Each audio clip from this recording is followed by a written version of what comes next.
Сургун этилген халқлар абидесіне чечеклеріні қоймақ үшін Норвегиядан 11 иш адамы ве жамаат әрекетчілер ве Алманиядан экоме бус топланды. Егет ярмадаға Қырым сәкенлерінің реал аятыны көрмек мақсады ile келді. Оларны эсасен Қырым татарлар мерақландырды. На Западе отражается не так, какая ситуация на месте. Поэтому нам было важно встретиться с представителями мусульманских организаций, с духовенством здесь и с первых рук узнать ситуацию, как живут крымские татары, имеют они возможность вероисповедания, открываются новые мечети, есть школы. Гарби күтлеви хабер васталарында тамыр халқының ақлары бозылған ақта хабер етелер, ама Қырым мұсылманларының муфтисі Джемирали Аблаев бұл аксине де білдірді. Бүгін ярмадада жемилер құрыла, милли байрамлар қайдетле, эмде милетлер ара муабетлік сақланыла.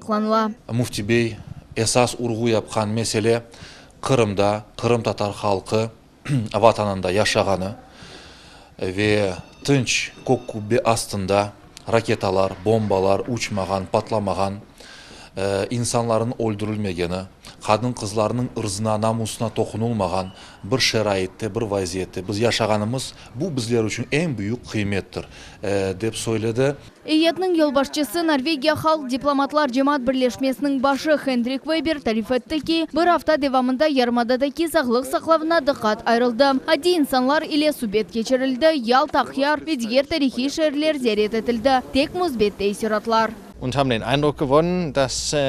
Информацию, которую мы здесь видим, это и фотографии с встречи, будем писать в газетах и размещать в интернете, чтобы донести правду. Ведь мы пришли к точному мнению, что ситуация в Крыму кардинально не такая, какая у нас представлена в СМИ. Eyyetemde Kırım parlamenti ile görüştü. Devlet Şurası'nda Musafir Andreas Maurer, Almanya hükümetinin öz gражданlarına Kırım'a yollanılmasına cevapını okudu.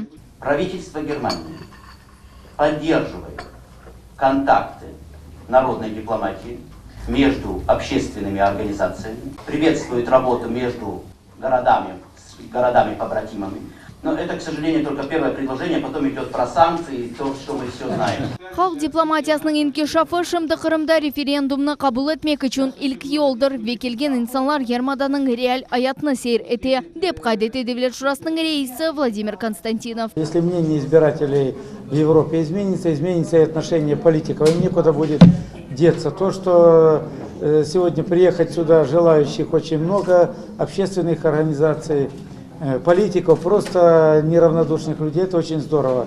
В своих визитах при планировании мы не стараемся ничего приукрасить, все смотрят так, как есть, и это очень важно, чтобы понимали Крым в полном объеме, со всеми преимуществами, со всеми проблемами. Eyet vekilleri vatanға қайтқаны ile Kırım'daki ақиқи vaziyet ақта tarif edecekler ve endi gelecekte iş birlik için kelmege planlaştıralar. Alime Kaybulaeva, Kim Bekirov, Millet için.